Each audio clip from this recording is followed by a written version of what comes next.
कवितेचं शीर्षक आहे बायको.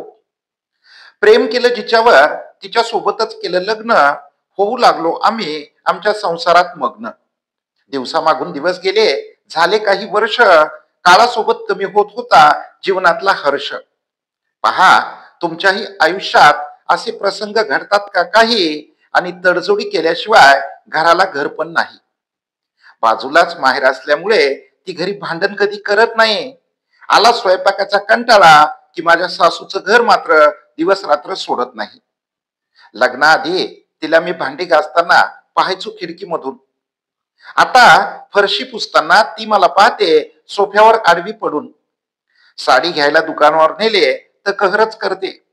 1600ची साडी 600ला मागते.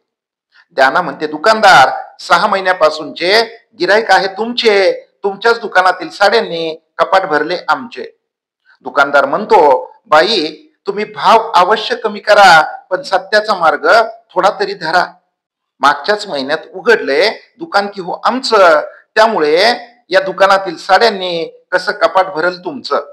अशा प्रसंगामुळे काही वेळा खाली घालावी लागते मान, पण तिच्या असण्यामुळेच आमच्या संसाराला आहे शान. बाहेर ट्रेन असो किंवा एसटी, कुणाशी न कुणाशी भांडणार. समोरच्याची चूक असो अथवा नसो, ही आपलीच हेकाडी करणार. नाही घेतली मी तिची बाजू, मला देखील तिथेच धारेवर धरणार. माहित आहे मला आता काही उपयोग नाही, हे असंच चालणार, हे असंच चालणार. धन्यवाद.